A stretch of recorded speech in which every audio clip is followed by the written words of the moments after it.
اعوذ باللہ من الشیطان الرجیم بسم اللہ الرحمن الرحیم الیوم اکملت لکم دینکم واتممت علیکم نعمتی۔ پروردگار عالم قرآن مجید کی سورہ مائدہ کی 3 آیت میں یہ اعلان کر رہا ہے کہ آج کے دن ہم نے دین کو مکمل کر دیا اور نعمتوں کو تم پر تمام کر دیا۔ تو یہ کون سا دن ہے؟ یہ وہ دن ہے کہ جس دن کا ہمیں کئی دنوں سے انتظار تھا، اور وہ ہے عید غدیر۔ عید غدیر جو ہماری سب سے بڑی عید ہے۔ حالانکہ عید قربان کو عام طور پہ کہا جاتا ہے مسلمانوں کی طرف سے کہ یہ بڑی عید ہے، لیکن دراصل عید غدیر سب سے بڑی عید ہے۔ اور عید غدیر کو منانے کا اس لیے اتنا زیادہ حکم ہے، اور اس کو فراموش نہ کرنے کا اس لیے اتنا زیادہ حکم ہے کہ جب معصوم سے پوچھا گیا کہ مولا آپ کب تک کربلا کا غم منائیے گا، کب تک آپ کربلا کا ماتم کیجیے گا، اتنے 100 سال گزر گئے اور آپ اب تک گریہ کر رہے ہیں، ماتم کر رہے ہیں، تو اس کا سبب کیا ہے؟ تو بے اختیار معصوم نے کہا کہ ہم کربلا کو منانے کا اس لیے حکم دیتے ہیں، اس لیے اہتمام کا حکم دیتے ہیں، اس لیے گریہ کا حکم دیتے ہیں اور کرتے ہیں تاکہ تم غدیر کی طرح کربلا کو فراموش نہ کر دو۔ تو غدیر دراصل ایک ایسا دن کہ جس دن پروردگار عالم قرآن میں ارشاد فرما رہا ہے کہ ہم نے دین کو مکمل کر دیا، کامل کر دیا اور نعمتوں کو تمام کر دیا۔ تو جو سب سے بڑی نعمت ہے ولایت کی نعمت، وہ اس دن ہمیں نصیب ہوئی۔ اور یہ دن اتنا بڑا دن اور یہ ولایت کی نعمت کو منتقل کرنا، اس کا اعلان کرنا، اتنی بڑی ذمہ داری کہ سرور کائنات صلی اللہ علیہ وآلہ وسلم کہ جو محبوب خدا ہیں، جن کے لیے تمام کائنات کو خلق کیا گیا، ان سے پروردگار عالم اسی روز دوسری آیت میں مخاطب ہو کر کہہ رہا ہے کہ حبیب اگر اس پیغام کو آج نہیں پہنچایا تو گویا تم نے کار رسالت کا کوئی کام انجام ہی نہیں دیا۔ تو اتنی بڑی نعمت کہ جس کو منتقل کرنا، جس کا اعلان کرنا، اتنی اہم ذمہ داری۔ اور غدیر کا دن، اس کے انشاءاللہ فضائل ابھی آنے والے دنوں میں غدیر کے میلاد ہے، اس میں آپ کے سامنے انشاءاللہ وہ فضائل عرض کروں گی کہ جو عام طور پر بیان نہیں ہوتے اور جو آپ لوگوں نے کبھی سنے ہی نہیں ہوں گے، اس لیے کہ غدیر کو منانا پچھلے زمانوں میں مشکل تھا۔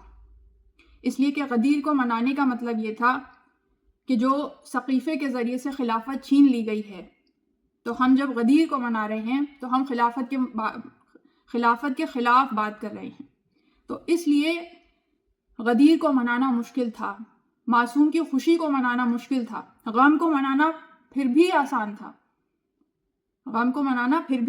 تھا، حالانکہ اس میں بھی بہت زیادہ قربانیاں دی گئیں، مگر غدیر تو منا ہی نہیں سکتے تھے، ذکر ہی نہیں کر سکتے تھے، اس لیے کہ جب ہم یہ کہہ رہے ہیں کہ علی پہلے خلیفہ ہیں، تو اس کا مطلب ہے کہ جو باقی خلفائے راشدین سمجھے جاتے ہیں مسلمانوں میں، تو ان میں سے جو باقی 3 ہیں ہم ان کا انکار کر رہے ہیں، تو جھگڑا ہے، اور اس کی وجہ سے ہم علی اعلان خوشی کے ساتھ اس بڑی خوشی کو نہیں منا پاتے تھے۔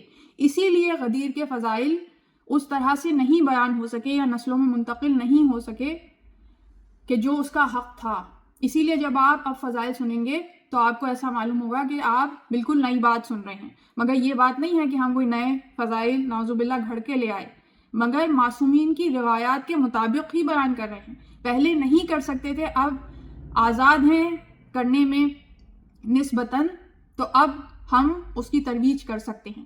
تو ضروری ہے کہ ان فضائل کو اپنی نسلوں میں منتقل کریں، سب سے زیادہ اپنے گھروں میں اہتمام کریں غدیر کو منانے کا، اپنے بچوں کو اس کی ترغیب دلائیں، ان کو اس دن عیدی دیں، جتنا اہتمام آپ باقی عیدوں میں کرتے ہیں اس سے زیادہ اہتمام کریں، اب چند فضائل، باقی تو میں آپ کے سامنے انشاءاللہ اگلے ہفتے جو میلاد ہے اس میں فضائل بیان کروں گی، لیکن 2-3 چیزیں کہ غدیر کے دن اگر آپ مومنین کو کھانا کھلاتے ہیں، اب کیسا کھانا کھلاتے ہیں، کتنا کھلاتے ہیں، جتنا زیادہ اہتمام کر سکتے ہیں کیجئے، لیکن جو جتنا بھی اہتمام کرتا ہے، چند مومنین کو اگر کھانا کھلاتا ہے تو اس نے گویا انبیاء اور مرسلین کو کھانا کھلایا. اتنی بڑی منزلت، اتنی بڑی فضیلت، اتنا ثواب، اتنی سعادت کی بات. یعنی ہم عام مومنین کو کھانا کھلا رہے ہیں مگر گویا آپ نے انبیاء اور مرسلین کی دعوت کر دی. کتنا آسان. اسی طرح دیکھیے باقی عبادتوں میں آپ کو پھر بھی محنت کرنی پڑتی ہے، مگر غدیر ایک ایسا فضیلتوں کا دسترخوان ہے کہ جو آپ کے سامنے اس طرح سے چن دیا گیا کہ جس میں آسانی ہی آسانی ہے اور آپ ثواب بٹورتے چلے جائیں.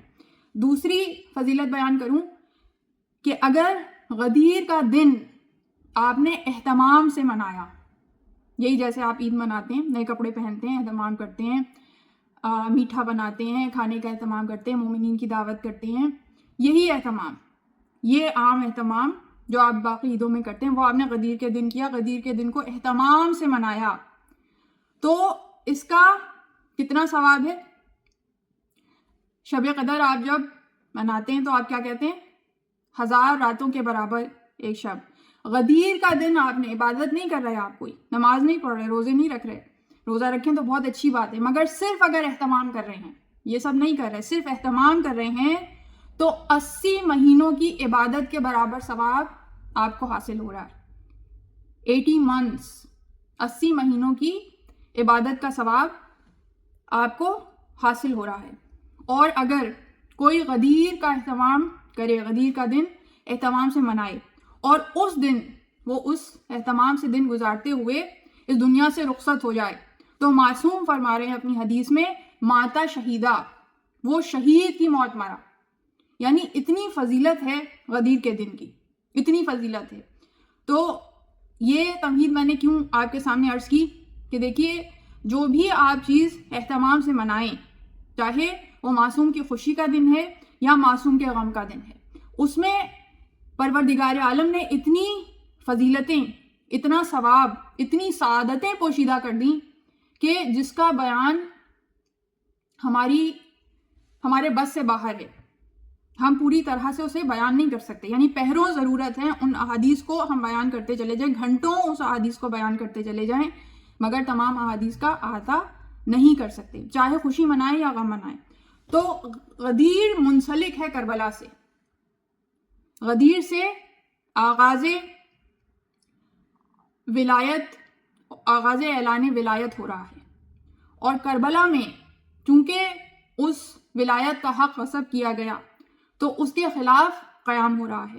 اور درمیان میں ظاہر ہے کہ جتنے معصوم گزر رہے ہیں وہ تمام کے تمام کربلا کا جو سرنامہ ہے، کربلا کی جو تیاری ہے، اس کے لیے جو ضروریات ہیں اس کے حساب سے وقت گزار رہے ہیں، وہ مصلحتوں کو پورا کر رہے ہیں. تو یہ ایک پورا سلسلہ ہے. اس کو اتنی اہمیت دینا اور اس کی اہمیت کو اپنی نسلوں میں منتقل کر دینا، یہ انتہائی اہم ضرورت ہے وقت کی. اور اگر آپ نے یہ کر دیا، دیکھیں یہ بہت آسان ہے، اس لیے کہ آپ بچوں کو کیا کہہ رہے ہیں، اہتمام ہی کرنا ہے نا، تیار ہونا ہے، سیلیبریٹ کرنا ہے. تو سیلیبریشن تو بچوں کو اچھی لگتی ہے، تو غدیر سے منسلک کرنا بچوں کو نسبتاً آسان ہے. عیدی بھی مل رہی ہے، تیار بھی ہو رہے ہیں، تحفے بھی مل رہے ہیں، کپڑے بھی پہن رہے ہیں، دعوت بھی ہو رہی ہے، تو سیلیبریشن ہے اور اس کا اتنا ثواب. اور اس کے ذریعے سے آپ ان کو کربلا کے لیے اور کربلا کی یاد منانے کے لیے اور محرم کے لیے تیار کر سکتے ہیں. اس لیے کہ جب آپ نے انہیں یہ ترغیب دی کہ آج کے دن مومنین کو کھانا کھلانا اس قدر ثواب کا باعث ہے، اور یہ چیز آپ نے بار بار بیان کر کے اور اپنے عمل سے ثابت کر کے ان کے ذہن میں نقش کر دی، ان کے دلوں میں وہ جاگزیں ہو گئی، انہوں نے دیکھ لیا، وہ اس سے مانوس ہو گئے. تو اب محرم کے لیے اہتمام کرنا، اس کے لیے وہ تیار ہو جائیں گے، اس کے لیے آمادہ ہو جائیں گے، اس لیے کہ اب وہ ان کے لیے نئی بات نہیں رہے گی. تو دیکھیے ہماری نسلوں تک تو محرم کے لیے مجلس کا اہتمام کرنا، نیاز اور تبرک کا اہتمام کرنا، مومنین کو کھانا کھلانا، عزاداروں کی خدمت کرنا، اس کا پھر بھی کانسیپٹ موجود ہے. ہر ایک عمل کرتا ہے، کوشش کرتا ہے کہ گھر میں مجلس کا اہتمام کیا جائے، نظر و نیاز کا اہتمام کیا جائے، تبرک تقسیم کیا جائے، مومنین کو کھانا کھلایا جائے، اس کی اہمیت ہمارے نزدیک ثابت ہے، ہم عقیدت سے اس کو انجام دیتے ہیں. مگر جو نئی نسلیں ہیں، جو ٹین ایجرز ہیں، جو جین زی ہیں، ایون جو 20s میں بھی ہیں، ان کے نزدیک یہ چیزیں واضح نہیں ہیں. کوئی اگر کر بھی رہے ہیں اپنے ماں باپ کے ساتھ تو وہ اسے فقط ریچول سمجھ کے کر رہے ہیں کہ ہمارے باپ دادا کرتے رہے تو ہم کر رہے ہیں. تو اپنے ماں باپ کی محبت کی وجہ سے اگر کر رہے ہیں تو کر رہے ہیں، اس میں شامل ہو رہے ہیں تو ہو رہے ہیں، لیکن اس کی اہمیت، اس کا مقصد اس کو سمجھ کے نہیں کر رہے. تو اس کی اہمیت، اس کا مقصد ان کے دلوں میں جاگزیں کرنا انتہائی اہم ہے کہ کتنا بڑا منصب ہے، کتنا بڑا مرتبہ ہے کہ جو ایک مجلس کے میزبان کو حاصل ہوتا ہے. اگر آپ نظر و نیاز کا اہتمام کرتے ہیں، مومنین کو کھانا کھلاتے ہیں تو اس کا کتنا ثواب ہے. تو دیکھیے، تمام یہ جتنی عبادتیں ہیں، ان تمام عبادتوں میں پروردگار عالم نے اہتمام یہ کیا ہے کہ ان سب کو اجتماعی طور پہ ادا کیا جائے. اجتماعیت سکھائی ہے، کمیونٹی میں رہنا، سوسائٹی میں رہنا، مومنین کے ساتھ رہنا. اس کی اتنی فضیلت بیان کی، اتنی فضیلت بیان کی، اس کے اندر اتنا ثواب پوشیدہ کر دیا اور اتنا ثواب رکھ دیا کہ ثواب کے لالچ میں ہی صحیح آپ اس طرف آئیں تو صحیح، اجتماعیت کی طرف، اتحاد کی طرف، کمیونٹی کی طرف، سوسائٹی کو بنانے کی طرف، مومنین ایک دوسرے سے محبت، رغبت کے ساتھ ملیں اور غم حسین کا اہتمام کریں. اس کے لیے تمام یہ اہتمام کیا گیا کیونکہ تمام فائدے اسی میں پوشیدہ ہیں. جب تک ہم یہ نہیں کریں گے ہم ان فائدوں کو حاصل نہیں کر سکتے. تو اس وقت سب سے بڑا چیلنج جو ہمیں درپیش ہے وہ نئی نسلوں کو فرش ازا سے منسلک کرنا، انہیں اس سے وابستہ کرنا کہ وہ دل کے ساتھ، کسی ڈر سے نہیں، صرف اس لیے نہیں کہ ایک ریچول سمجھ کے، صرف اس لیے نہیں کہ ماں باپ نے کہا ہے وہ کر رہے ہیں اور ہم مجبور ہیں کرنے کے لیے تو کر رہے ہیں، نہیں، اپنے رغبت سے وہ ان تمام چیزوں کو انجام دیں. اور یہ اسی وقت ممکن ہے کہ جب اس کی اہمیت، اس کی افادیت اور اس کی سعادت، کہ یہ کتنا بڑا آنر ہے جو ہمیں حاصل ہے، یہ انہیں اگر ریئلائز ہو جائے تو پھر وہ خود بخود فرش ازا کی طرف آئیں گے، اس سے منسلک ہوں گے. تو اب یہ چیدہ باتیں جو ہم نے غدیر سے کربلا تک کے لیے کی کہ اس کے اہتمام میں کتنا ثواب پوشیدہ ہے اور ہم کس طرح اس سے مربوط ہو سکتے ہیں. اب ہم جب یہ دیکھ رہے ہیں کہ معصومین علیہ السلام کی طرف سے اتنا اہتمام کیا جا رہا ہے کہ ہم کسی طرح اس فرش ازا سے منسوب ہو جائیں، ہم کسی طرح عزاداری سے منسلک ہو جائیں، تو ہم سے زیادہ دشمن پہچانتا ہے کہ عزاداری کی طاقت کیا ہے. ہم سے زیادہ دشمن سمجھتا ہے کہ اس فرش ازا کی طاقت کیا ہے. تو ہم تو کوشش ہی نہیں کر رہے کہ اپنی نسلوں کو اس سے منسلک کریں. اب کوئی یہ کہے نہیں ہم تو جناب کوشش کر رہے ہیں، تو دیکھیے آپ جتنی کوشش کر رہے ہیں وہ صرف کچھ % ہے، پوری 100% کوشش کوئی نہیں کر رہا.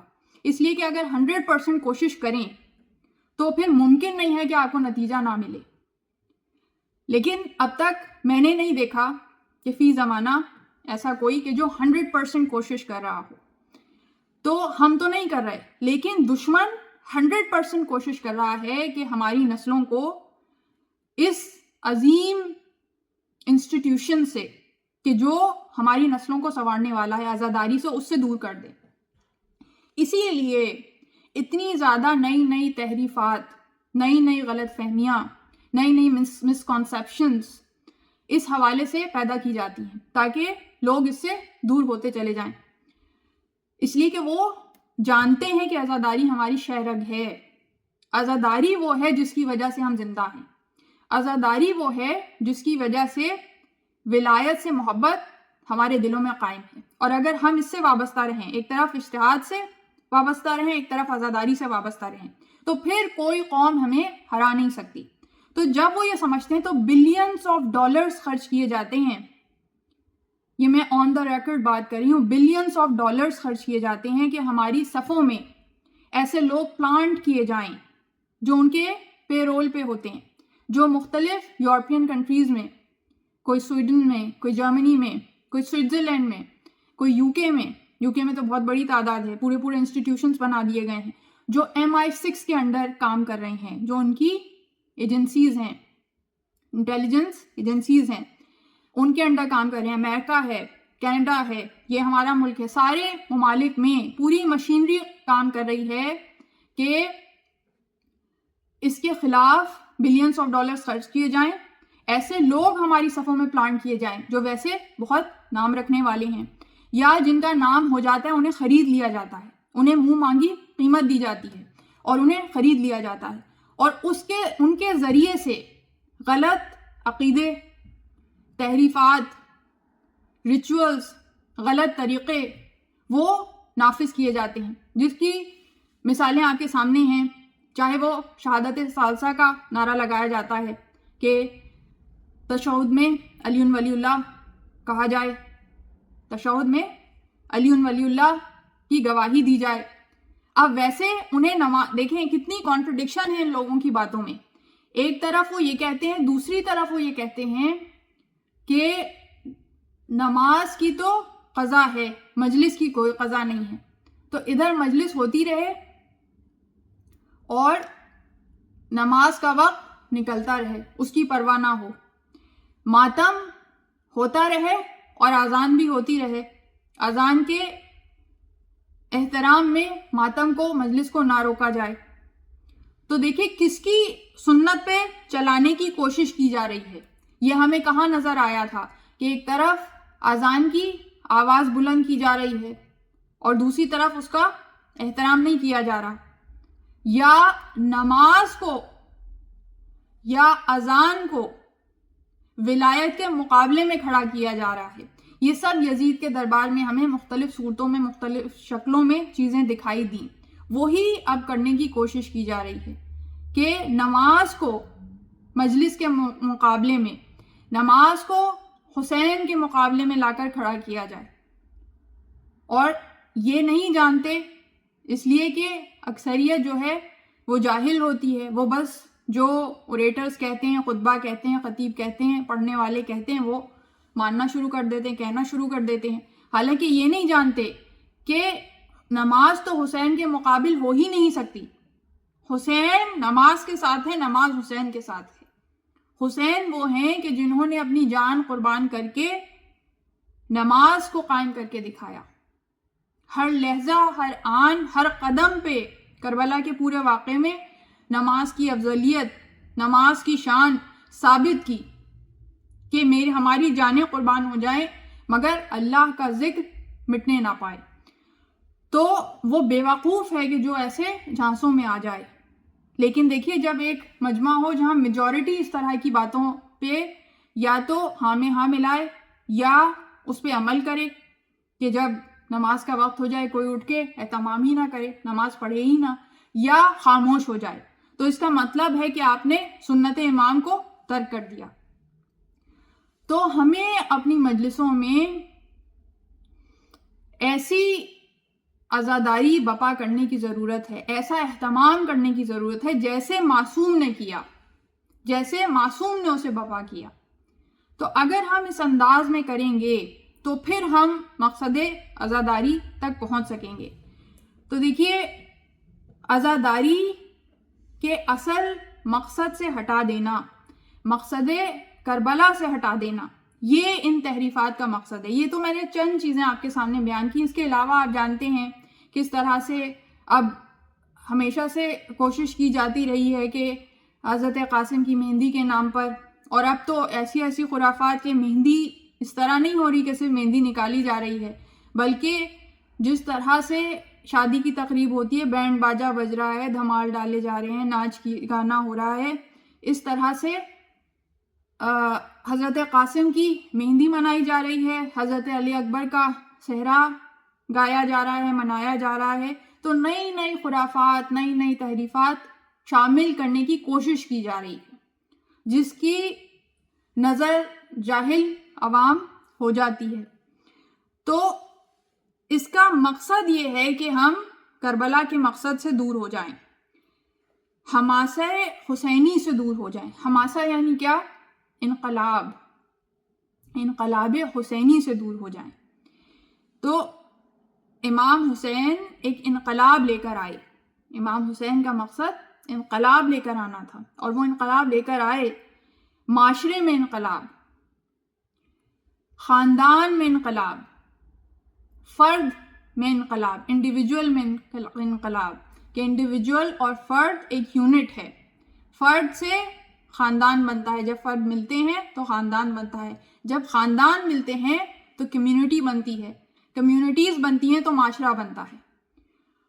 تو امام حسین علیہ السلام ایک شخصیت کے اندر بھی انقلاب لانا سکھا رہے ہیں کربلا کے ذریعے، ایک خاندان کے اندر بھی انقلاب لانا سکھا رہے ہیں، اور ایک کمیونٹی اور سوسائٹی کے اندر بھی انقلاب لانا سکھا رہے ہیں کربلا کے ذریعے سے.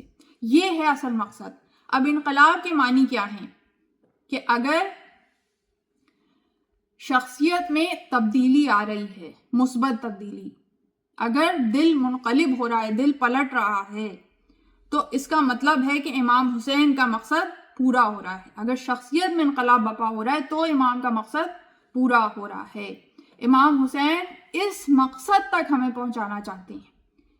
یہ اشک عزا جو گریہ ہے، اشک عزا بہانا ہے، کہ جیسا میں نے آپ کے سامنے پچھلے دروس میں، پچھلے سیشنز میں، پچھلی گفتگو میں عرض کیا کہ اگر ایک مچھر کے یا مکھی کے پر کے برابر بھی آنسو آنکھ سے آ جائے اور آپ نے گناہ کبیرہ کوئی انجام نہیں دیا تو پروردگار عالم کی طرف سے جنت واجب ہو جاتی ہے. تو یہ جو اتنا ثواب پوشیدہ رکھا، جنت کو واجب کر دیا گیا، اس سب کا مقصد کیا ہے؟ آنسو بہانا، اشک عزا بہانا، گریہ کرنا، یہ مقصد نہیں ہے، یہ وسیلہ ہے، یہ منزل نہیں ہے، یہ راستہ ہے. اشک عزا اور آنسوؤں کی، گریے کی اتنی اہمیت اس لیے قرار دی، اس لیے حکم دیا تاکہ ہمارے دل منقلب ہو جائیں. جب ہماری آنکھوں سے آنسو بہیں تو ہمارے دلوں کی زمین نرم ہو جائے. جس طرح زمین پر پانی پڑتا ہے تو وہ نرم ہو جاتی ہے، اور جب نرم ہو جاتی ہے تو پھر اس میں بیج بویا جاتا ہے، اور پھر اس سے پھل اور پھول نکلتے ہیں، تناور درخت نکلتے ہیں.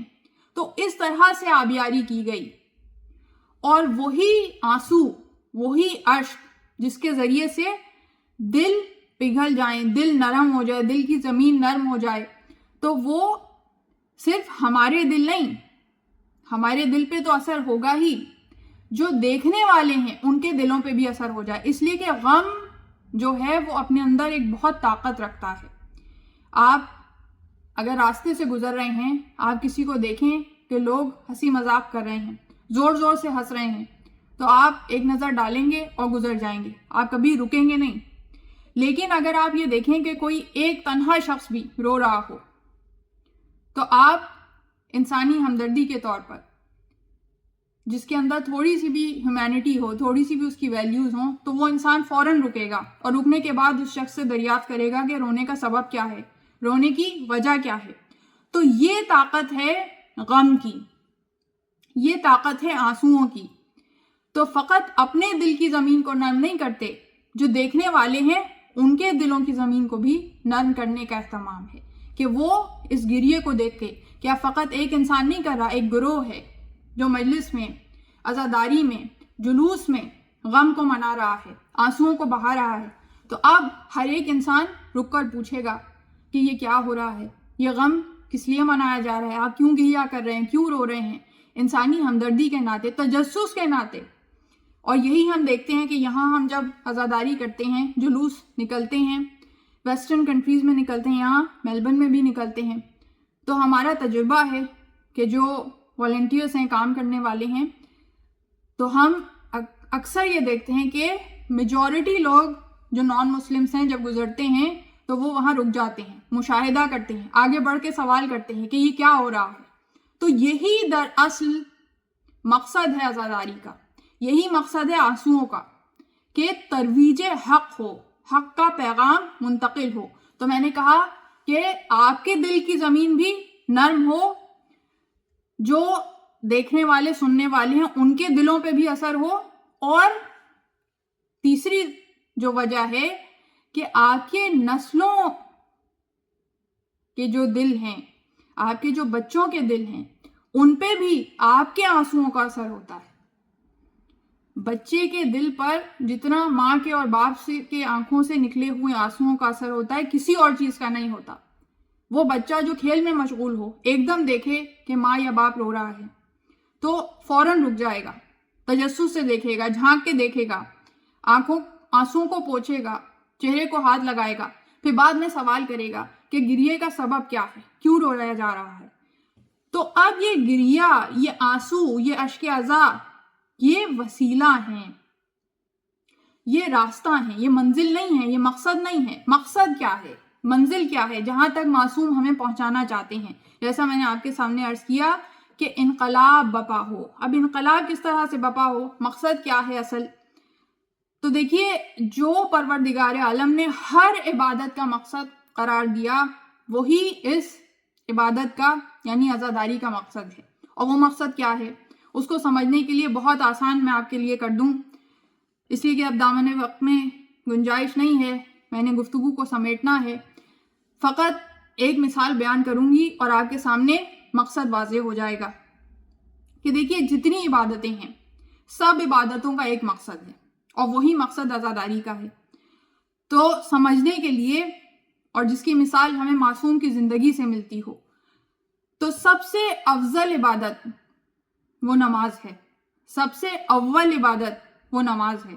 اگر نماز قبول تو ساری عبادتیں قبول، اگر نماز قبول نہیں تو کوئی عبادت قبول نہیں۔ اس لیے کہ اگر نماز قبول نہ ہو تو یہ جو قبول نہ ہونے والی نمازیں ہیں، قرآن کی روح سے، قرآن کی آیت کے مطابق وہ منہ پر دے کر ماری جائیں گی، ان کی کوئی اہمیت نہیں ہے، اور اگر وہ قبول نہیں ہے تو زندگی کے سارے اعمال بیکار۔ تو جب اتنی اہمیت ہے نماز کی، اتنی افضلیت ہے، تو اسی لیے ایک شخص نے چھٹے امام سے سوال کیا کہ فرزند رسول، نماز کی اتنی اہمیت ہے، اتنے مناقب ہیں، اتنے مراتب ہیں، تو ہم جو نماز پڑھتے ہیں ہمیں کیسے پتہ چلے کہ نماز قبول ہوئی یا قبول نہیں ہوئی؟ تو اب دیکھیے، یہ کون بتا سکتا ہے؟ کتنا مشکل سوال ہے، کوئی نہیں بتا سکتا۔ لیکن دیکھیے،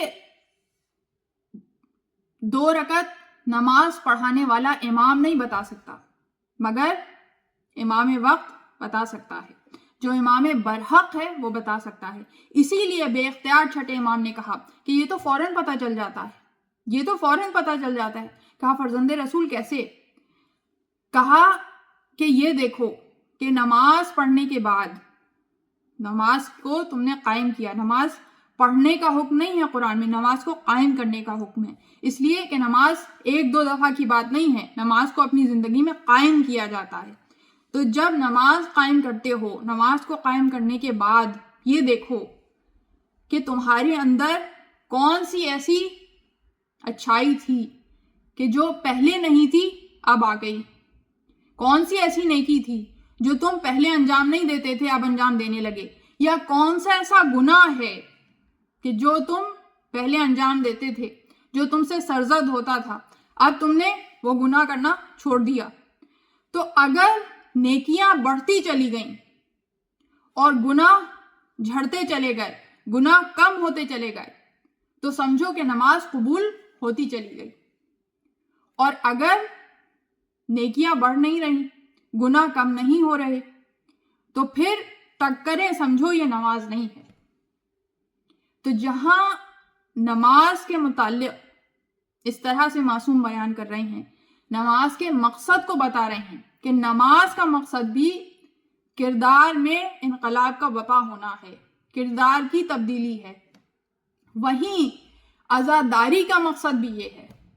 تو اب بڑا آسان ہے یہ سمجھنا، یہ دیکھنا، یہ جاننا کہ یہ جو ہم فرش عزا پہ آئے، تو جو اب عزاداری کا آغاز ہوگا، تو ان ایام عزا میں، اس 2.25 مہینے کے عرصے میں آپ نے یہ دیکھنا ہے کہ اس عرصے میں کیا آپ کے کردار میں کوئی تبدیلی آئی، کیا آپ کی نیکیوں میں اضافہ ہو گیا، کیا آپ کے گناہ کم ہو گئے، گناہ انجام دینا آپ نے ترک کر دیے، مکروہات سے پرہیز کرنے لگے۔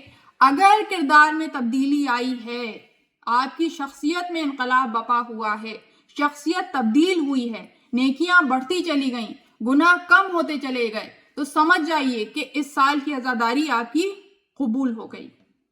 لیکن اگر معذرت کے ساتھ کوئی تبدیلی نہیں آ رہی، اچھی طرف بری طرف تو آ رہی ہو، یا بالکل اسٹیگننٹ ہوں کہ نہ اچھی طرف آ رہی ہے نہ بری طرف، جیسے پہلے تھے ویسے ہی اب ہیں، کچھ فرق ہی نہیں پڑ رہا، تو پھر جیسے نماز کے لیے کہا کہ یہ ٹکریں سمجھو نماز نہیں ہے، اسی طرح پھر یہ عزاداری فقط ریچولز ہیں کہ جو آپ بس انجام دے رہے ہیں۔ ریچول کے معنی کیا ہوتے ہیں؟ جس کے مقصد کو جانے بغیر، جس کی افادیت کو جانے بغیر، بس ایک غیر حاضر دماغی کے ساتھ آپ ایک عمل انجام دیتے چلے جائیں، وہ ہوتے ہیں ریچولز، کہ بس آپ دیکھا دیکھی یا آپ کے ماں باپ کرتے چلے آ رہے تھے تو آپ کیے چلے جا رہے ہیں، جو رسومات ہوتی ہیں، رسمیں ہوتی ہیں، اس طرح سے ایک رسمی طور پہ بس آپ عزاداری بپا کر رہے ہیں۔ مگر اگر انقلاب بپا نہیں ہو رہا شخصیت میں تو پھر وہ عزاداری بیکار ہے، وہ عزاداری بیکار ہے۔ اب یہ کوئی جسارت نہیں ہے جب نماز کے متعلق ایسا ہے کہ جو سب سے بلند عبادت ہے، سب سے افضل عبادت ہے، تو اسی پلڑے میں اسی سے موازنہ کرتے ہوئے ہم نے عزاداری کے مقصد کو سمجھا، اور یہ تمام جو میں نے آپ کے سامنے جزیات بیان کیے ہیں، تمام نکات بیان کیے ہیں، تمام کے تمام قرآن کی آیات اور احادیث معصومین کی روشنی میں بیان کیے ہیں۔ تو یہ پیغام لے کر جائیے اور اس پیغام کو اپنی نسلوں میں منتقل کیجیے، اس پیغام کو دوسروں تک پہنچائیے۔ یہ اصل عزاداری کا مقصد ہے۔ خود بھی جتنا بھی تھوڑا بہت، اب دیکھیے اس میں کوئی کرائٹیریا نہیں رکھا کہ کتنے % تبدیلی لانی ہے، اگر تھوڑی بھی آ رہی ہے، کچھ حرکت ہو رہی ہے، کچھ رمق ہے، کوئی زندگی باقی ہے، تو اس کا مطلب ہے سمجھ جائیے کہ عزاداری عبادت قبول ہو رہی ہے۔ تو کچھ نہ کچھ پازیٹیو چینج آتا رہنا چاہیے، یہ اس کا معیار ہے۔ یہ جو استقبال محرم کے دروس ہم نے رکھے، یہ جو سیشنز رکھے، اس کا مقصد یہی تھا کہ یہ پیغام جو انتہائی اہم پیغام ہے یہ آپ تک منتقل کیے جائیں، اس لیے کہ آپ نے اگر ایک کام کا آغاز کر دیا بغیر مقصد کو سمجھے ہوئے تو بس پھر وہ آپ کام انجام دیں گے اور آپ کو پتہ ہی نہیں ہوگا کہ کیوں انجام دے رہے ہیں، کس گول کو حاصل کرنا ہے، کون سے مائل سٹونز ہیں جنہیں اچیو کرتے ہوئے اس گول تک پہنچنا ہے۔ تو پھر جب آپ اینڈ میں پہنچیں گے نہ آپ کو معلوم ہوگا کہ کیا کھویا کیا پایا، اور ایک یہ ایسی ایکٹیویٹی میں آپ مصروف ہوں گے جس میں کوئی نقصان تو نہیں ہے مگر فائدہ بھی حاصل نہیں ہوگا، اس لیے کہ پھر وہ مقبول عزاداری نہیں ہے۔ عمل مقبول ہو تبھی فائدہ دیتا ہے، تبھی اس کا ثواب ہوتا ہے۔ تو یہ پیغام ہے کہ جو منتقل کرنا مقصد ہے، اور اب آخری ہمارے پاس